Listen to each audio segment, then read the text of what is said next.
Social media giants Facebook and Twitter engaged in full-on election interference on Wednesday, in a desperate attempt to cover up an explosive story that came out about Democratic presidential nominee Joe Biden. After the New York Post published a story that quickly went viral, Facebook and Twitter both frantically scrambled to run interference for Biden and the Democrats on this story that could easily ruin their chances of winning the election. The story by the Post revealed that Joe Biden met with a top Burisma executive, months before using his influence to get a Ukrainian prosecutor fired, for looking into the energy company which employed his son.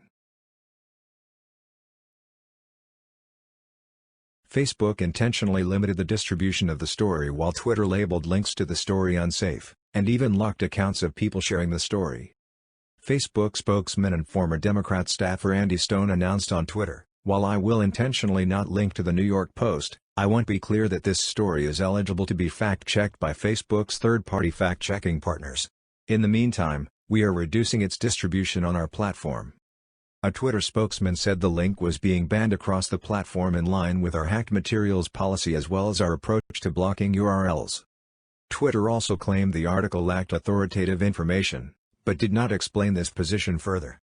Twitter even went as far as locking the personal account of White House Press Secretary Kayleigh McEnany after she shared a link to the article. McEnany said Twitter was essentially holding her at gunpoint until she deletes the link to the Post story. So you got locked out today.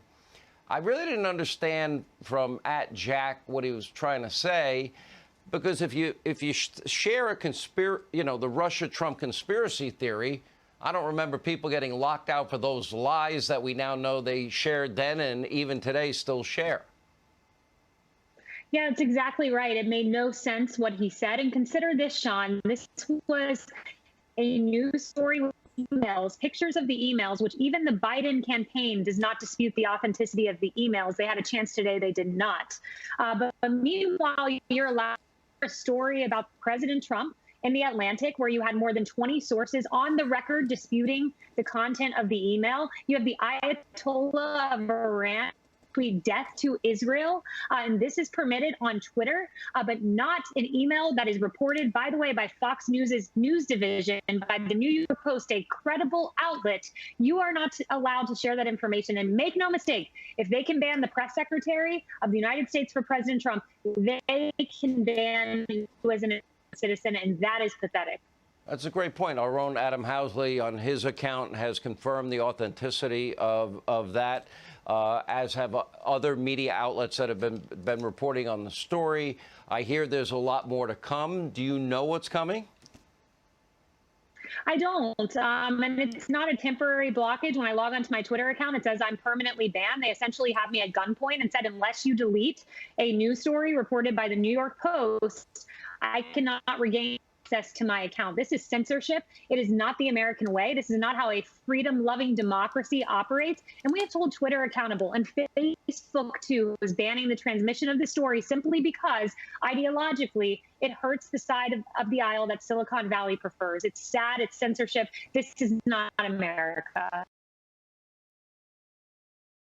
New York Post op-ed's editor, Sohrab Ahmari, blasted the obvious big tech censorship, saying, "This is a big tech information coup. This is digital civil war." I, an editor at the New York Post, one of the nation's largest papers by circulation, can't post one of our own stories that details corruption by a major party presidential candidate, Joe Biden. The Biden campaign celebrated having the tech giants in their corner, saying they are proud of the censorship on Thursday. "I'm glad to see social media companies like Twitter taking responsibility to limit misinformation," said Biden Press Secretary Jamal Brown.